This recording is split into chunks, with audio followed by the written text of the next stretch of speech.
ಪ್ರಶಾಂತ್ ನಾತು ಮತ್ತೊಮ್ಮೆ ನಮ್ಮ ಜೊತೆಗೆ ನೇರ ಸಂಪರ್ಕದಲ್ಲಿದ್ದಾರೆ. ಪ್ರಶಾಂತ್, ಇಲ್ಲಿ ತೀರಾ ನಂಬರ್ಗಳು ಓವರ್ಲ್ಯಾಪ್ ಆಗ್ತಾ ಇದ್ದಾವೆ. ABP ಸರ್ವೆದ್ದು 61ರಿಂದ 71 LDF, 58ರಿಂದ 69 UDF. ಅಂದರೆ ರಿಸಲ್ಟ್ ಏನಾದರೂ ಆಗಬಹುದು. ಡೆಫಿನೆಟ್ಲಿ ನೋಡಿ, ಕೇರಳ ಯಾವತ್ತಿಗೂ ಕೂಡ ಒಂದು ಟ್ರೆಂಡನ್ನು ತೋರಿಸ್ತಾ ಇತ್ತು ಕರ್ನಾಟಕದ ರೀತಿಯಲ್ಲಿ. 5 ವರ್ಷ LDF, 5 ವರ್ಷ UDF ಅಂತಕ್ಕಂಥ ಟ್ರೆಂಡನ್ನು ತೋರಿಸ್ತಾ ಇತ್ತು. ಕಳೆದ ಸಲ ಆ ಟ್ರೆಂಡ್ ಮುರಿಯಿತು. ಕಳೆದ ಬಾರಿ ಪಿನರಾಯಿ ವಿಜಯನ್ರ ಗಟ್ಟಿ ನಾಯಕತ್ವ ಮತ್ತು ಕಾಂಗ್ರೆಸ್ ಬಳಿ ಆ ನಾಯಕತ್ವ ಒಗ್ಗಟ್ಟು ಇರದೇ ಇರುವ ಕಾರಣಕ್ಕೋಸ್ಕರ CPM 2ನೇ ಬಾರಿ ಸ್ಟ್ರೇಟ್ ವಿನ್ನನ್ನು ದಾಖಲಿಸಿತು. 10 ವರ್ಷಗಳ ಕಾಲ ಪಿನರಾಯಿ ಆಡಳಿತ ಇದೆ. ಅದಕ್ಕಿಂತ ಮುಂಚೆ ಅಚ್ಯುತಾನಂದನ್ ವರ್ಸಸ್ ಪಿನರಾಯಿ ನಡೀತಾ ಇತ್ತು. CPMನ ಲಾಸ್ಟ್ ಬ್ಯಾಸ್ಟರ್ನ ರೂಪದಲ್ಲೂ ಕೂಡ ಕೇರಳವನ್ನು ನೋಡಲಾಗ್ತಾ ಇದೆ. ಒಂದು ಕೇರಳದಲ್ಲಿ ಇದು ಯಾಕೆ ಸಾಧ್ಯ ಆಗಬಹುದು ಅನ್ನೋದು, ಅಂದರೆ ಈಗ ನಾನು ಪಶ್ಚಿಮ ಬಂಗಾಳಕ್ಕೆ ನೋಡಿದಾಗ ನಾವಿಬ್ಬರು ಚರ್ಚೆ ಮಾಡ್ತಾ ಇದ್ವಿ, ಇಲ್ಲ ಈಗ ಹಂಗೆ ಅನಿಸ್ತಾ ಇದೆ ಕೊನೆಗೆ ಅದು ಚುನಾವಣೆ ಒನ್ ಸೈಡೆಡ್ ಆಗ್ತಾ ಹೋಗುತ್ತೆ. ಐದರ್ ಈ ಕಡೆ ಬರುತ್ತೆ ಅಥವಾ ಐದರ್ ಆ ಕಡೆ ಹೋಗುತ್ತೆ. ಕರೆಕ್ಟ್. ಬಟ್ ಕೇರಳದಲ್ಲಿ ಅಜಿತ್ ಎನಿಥಿಂಗ್ ಇಸ್ ಪಾಸಿಬಲ್. ಒಂದು Pinarayi Vijayan is a very master strategist. ಅವ್ರಿಗೊಂದು ರೀತಿಯ ಹಿಡಿತಾ ಇದೆ.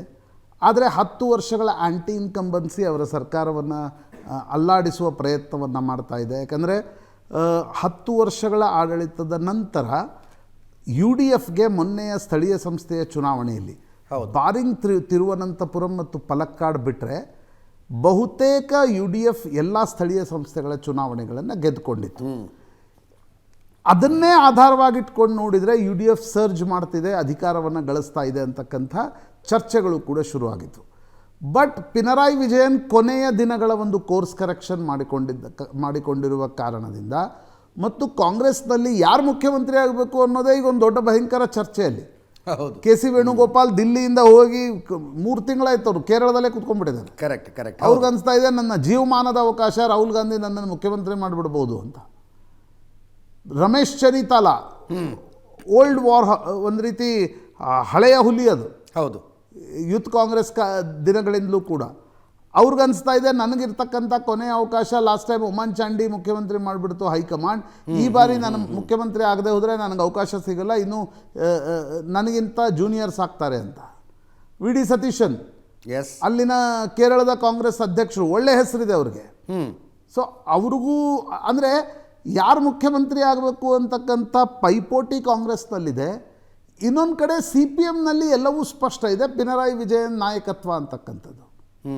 ಹೀಗಿರುವಾಗ ಈ ಚುನಾವಣೆ ಏನಾಗುತ್ತೆ ಅಂತಕ್ಕಂಥದ್ದು ನೋಡ್ಬೇಕು. ನನಗನ್ಸುತ್ತೆ ಅಜಿತ್, BJP ನೋ ಡೌಟ್ ಸ್ವಲ್ಪ ಮಟ್ಟಿಗೆ ಟ್ರ್ಯಾಕ್ಷನನ್ನು ಗಳಿಸಿದೆ. ರಾಜೀವ್ ಚಂದ್ರಶೇಖರ್ ಕೇರಳದ ಅಧ್ಯಕ್ಷರಾಗಿ ಬಂದ ನಂತರ ಮೊನ್ನೆಯ ತಿರುವನಂತಪುರಂ ಮುನ್ಸಿಪಲ್ ಕಾರ್ಪೊರೇಷನ್ನ ಚುನಾವಣೆಯನ್ನು ಭರ್ಜರಿಯಾಗಿ BJP ಗೆದ್ದಿದ್ದು BJPಗೊಂದು ದೊಡ್ಡ ಟ್ರ್ಯಾಕ್ಷನನ್ನು ಕೊಟ್ಟಿದೆ. ನೇಮಂ ಕುಮ್ಮನಂ ರಾಜಶೇಖರ್ ಅಲ್ಲಿಂದ ಒಂದ್ಸಲ ಸ್ಪರ್ಧಿಸಿ ಗೆದ್ದಿದ್ರು ಕೂಡ. ಆ ಕ್ಷೇತ್ರದಲ್ಲಿ ರಾಜೀವ್ ಚಂದ್ರಶೇಖರ್ ಟಿಕೆಟ್ ಕೊಡಲಾಗಿದೆ. ಮುರಳೀಧರನ್ ಕೇಂದ್ರದಲ್ಲಿ ಮಂತ್ರಿಯಾಗಿದ್ದರು, ಅವ್ರಿಗೂ ಟಿಕೆಟ್ ಕೊಡಲಾಗಿದೆ. ಮಂಜೇಶ್ವರದಿಂದ ಸುರೇಂದ್ರನ್ಗೂ ಟಿಕೆಟ್ ಕೊಡಲಾಗಿದೆ. ಕಳೆದ ಬಾರಿ ಇವರೆಲ್ಲ ಸ್ಪರ್ಧಿಸಿದರು. ನನಗನ್ಸುತ್ತೆ BJP UDF LDFನ ಹೋರಾಟದ ಮಧ್ಯದ ಕಿಂಗ್ ಮೇಕರ್ ಆಗತ್ತಾ ಅನ್ನುವ ಭೂಮಿಕೆಯಲ್ಲಿದೆಯಾ ಅನ್ನೋದು ಕೂಡ ಒಂದು ಚರ್ಚೆ ಇತ್ತು. ಅಂದರೆ UDF LDFನ ವೋಟ್ಗಳನ್ನು BJP ಎಷ್ಟು ತಿನ್ನುತ್ತೆ, ಯಾರ್ದು ತಿನ್ನುತ್ತೆ, ಆ ಕಾರಣದಿಂದ LDFಗಾಗಲಿ UDFನ ಸೀಟ್ಗಳ ಅಂತರ ಎಷ್ಟಾಗತ್ತೆ ಅನ್ನೋದರ ಬಗ್ಗೆ ಕೂಡ ಚರ್ಚೆಗಳಿವೆ. ಬಟ್ ಈ ಸರ್ವೆ ಹೇಳ್ತಾ ಇದೆ NDA 2 ಸೀಟ್ಗಳನ್ನು ಗೆಲ್ಲಬಹುದು. That is a good start for them. ಯಾಕಂದರೆ ಕೇರಳದಂಥ ಒಂದು ಟೈಟ್ಲಿ ಕಾಂಟೆಸ್ಟೆಡ್ UDF ವರ್ಸಸ್ LDF ಇರತಕ್ಕಂಥ ಕ್ಷೇತ್ರದಲ್ಲಿ 1-2 ಸೀಟ್ ಗೆದ್ದರೂ ಕೂಡ ಇಟ್ಸ್ ಅ ಹ್ಯೂಜ್ ವಿನ್. ಕಳೆದ ಬಾರಿ ರಾಜೀವ್ ಚಂದ್ರಶೇಖರ್ ಶಶಿ ತರೂರ್ ವಿರುದ್ಧ ಬಹಳ ಕಡಿಮೆ ಮತಗಳ ಅಂತರದಿಂದ ತಿರುವನಂತಪುರಂದಲ್ಲಿ ಸೋತಿದ್ರು. ಯಾಕಂದರೆ ಅರ್ಬನ್ನಲ್ಲಿ ದೊಡ್ಡ ಮಟ್ಟದ ಗೆಲುವನ್ನು ರಾಜೀವ್ ಚಂದ್ರಶೇಖರ್ ದಾಖಲಿಸಿದ್ರು. ರೂರಲ್ನ 2 ಕ್ಷೇತ್ರಗಳು BJPಗೆ ದೊರಕದ ಕಾರಣದಿಂದಾಗಿ ಶಶಿ ತರೂರ್ ಚುನಾವಣೆಯಲ್ಲಿ ಗೆದ್ದಿದ್ರು. ಹೀಗಾಗಿ ನಿಶ್ಚಿತವಾಗಿ ತಿರುವನಂತಪುರಂ ಮತ್ತು ಉಳಿದ ಅರ್ಬನ್ ಸೆಂಟರ್ಸ್ನಲ್ಲಿ BJP ತನ್ನ ಪರ್ಫಾರ್ಮೆನ್ಸನ್ನು, ತನ್ನ ಟ್ರ್ಯಾಕ್ಷನನ್ನು ಜಾಸ್ತಿ ಮಾಡಿಕೊಳ್ಳಲಿದೆ ಅಂತಕ್ಕಂಥದ್ದು ಸ್ಪಷ್ಟ. ಆದರೆ UDFನ ಒಳ ಜಗಳದಿಂದ LDF ಗೆಲ್ಲುತ್ತಾ ಅಥವಾ LDFನ ಆ್ಯಂಟಿ ಇನ್ಕಂಬನ್ಸಿ ಫ್ಯಾಕ್ಟರ್ ಏನಿದೆ, ಮತ್ತು ಕೇರಳದಂಥ ಟೈಟ್ಲಿ ಕಾಂಟೆಸ್ಟೆಡ್ ಮತ್ತು ಪೊಲಿಟಿಕಲಿ ಕಾನ್ಷಿಯಸ್ ರಾಜ್ಯ ಅದು. ಹೌದು. ಅತಿ ಹೆಚ್ಚು ಸಾಕ್ಷರತೆ ಇದೆ ಮತ್ತು ಸೈದ್ಧಾಂತಿಕ ಕಾರಣಕ್ಕೋಸ್ಕರ ವೋಟರ್ಸ್ನಲ್ಲೂ ಕೂಡ ಕ್ಲಾರಿಟಿ ಇದೆ. ಈಗ ಕರ್ನಾಟಕದಲ್ಲಿ ಸೈದ್ಧಾಂತಿಕ ಕಾರಣಕ್ಕೋಸ್ಕರ ವೋಟ್ ನಡೆಯೋದು ಹಾರ್ಡ್ಲಿ ನನಗನ್ಸುತ್ತೆ 40-50 ಕ್ಷೇತ್ರಗಳಲ್ಲಿ. ಅಷ್ಟು ಇಲ್ಲ ಅನ್ಸುತ್ತೆ ಈ ಕರಾವಳಿ ಕಡೆ ಕೆಲವೊಂದು ಕ್ಷೇತ್ರಗಳು ಕರಾವಳಿ ಇದೆ, ಕೆಲವು ಉತ್ತರ ಕರ್ನಾಟಕದ ಕ್ಷೇತ್ರಗಳಿವೆ, ಹೌದು, ಇದೆ.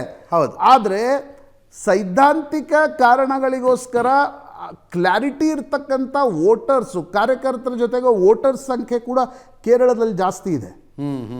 ಫೆನ್ಸ್ ಸಿಟ್ಟರ್ಸ್ ಏನಿರ್ತಾರೆ ಅವ್ರು ಕಡಿಮೆ ಇರ್ತಾರೆ. ಹಾಗಾಗಿ ಆ ಫೆನ್ಸ್ ಸಿಟ್ಟರ್ಸ್ ಅಂತಿಮ ಗಳಿಗೆಯಲ್ಲಿ ಏನು ತೀರ್ಮಾನವನ್ನು ತೆಗೆದುಕೊಳ್ತಾರೆ, ಸ್ಮಾಲರ್ ಕಮ್ಯುನಿಟೀಸ್ ಗ್ಯಾಲ್ವನೈಸಿಂಗ್ ಪ್ರಯತ್ನವನ್ನು ಕೂಡ ಎಲ್ಲ ಪಕ್ಷಗಳು ಈ ಬಾರಿ ಮಾಡ್ತಾ ಇವೆ. ಕರೆಕ್ಟ್. ಈಗ ಎಲ್ಲರೂ ಅಂದ್ಕೊಂಡಿದ್ದಾರೆ CPM ಅಂದರೆ ಇಲ್ಲ ಅದು ಸೆಕ್ಯುಲರ್ ಪಕ್ಷ ಆದ್ದರಿಂದ ಮುಸ್ಲಿಂ ವೋಟ್ಗಳನ್ನು ತೆಗೆದುಕೊಳ್ಳುತ್ತೆ ಅಂತ. It's not the case in Kerala. ಕೇರಳದಲ್ಲಿ CPMನಿಂದ ಗೋಕುಲಾಷ್ಟಮಿ ಕಾರ್ಯಕ್ರಮಗಳನ್ನು ನಡೆಸಲಾಗುತ್ತೆ. ಹೌದು ಹೌದು ಹೌದು ಹೌದು. ಹಿಂದೂ ಈ ಪ್ರಮುಖವಾಗಿ ನಮ್ಮಲ್ಲೇನು ನಾವು ಈಡಿಗರು ಅಂತ ಕರಿತೀವಿ, ಅಲ್ಲಿ ಈಳವರು ಅಂತ ಕರೀತಾರೆ. ಈಗ ಅಚ್ಯುತಾನಂದನ್, ಪಿನರೈ ಇವರೆಲ್ಲ ಈಳವ ಸಮುದಾಯದಿಂದ ಬರ್ತಕ್ಕಂಥವ್ರು. ಆ ಸಮುದಾಯದ ಮತಗಳು CPMಗೆ ಅತಿ ಹೆಚ್ಚು ಬರ್ತವೆ. ನಂತರ ನಾಯರ್ ಸಮುದಾಯದ ಮತಗಳನ್ನು ತೆಗೆದುಕೊಳ್ಳಿಕ್ಕೆ BJP ಕೂಡ ಪ್ರಯತ್ನ ಪಡ್ತಾ ಇದೆ. ಉಳಿದ ಸಣ್ಣ ಸಣ್ಣ ಜಾತಿಗಳ ಒಂದು ಗ್ಯಾಲ್ವನೈಸಿಂಗ್ ಕಾರ್ಯಕ್ರಮವೂ ಕೂಡ UDF LDF ಅಲ್ಲಿ ನಡೀತಾ ಇದೆ. ಹೀಗಾಗಿ ನನಗನ್ಸುತ್ತೆ ಅಜಿತ್, ಕೇರಳದಲ್ಲಿ anything can happen. No doubt UDF ಒಂದು ಅವಕಾಶ ಈ ಬಾರಿ ನಿಶ್ಚಿತವಾಗಿ ಸೃಷ್ಟಿಯಾಗ್ತಿದೆ.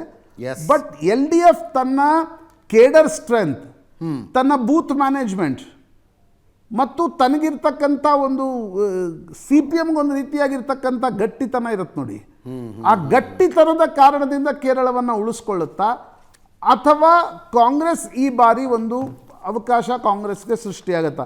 ಅವಕಾಶ ಸೃಷ್ಟಿಯಾದರೆ KC ವೇಣುಗೋಪಾಲ್ ಮುಖ್ಯಮಂತ್ರಿ ಆಗ್ತಾರಾ, ಅದರ ಇಂಪ್ಯಾಕ್ಟ್ ಕರ್ನಾಟಕದ ಮೇಲೇನು, ಇವೆಲ್ಲವೂ ಮುಂದಿನ ಚರ್ಚೆಗಳು.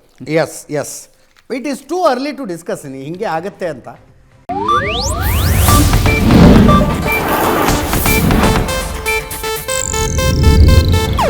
ಇದು ಏಷ್ಯಾನೆಟ್ ನ್ಯೂಸ್ ನೆಟ್ವರ್ಕ್ ಪ್ರಸ್ತುತಿ.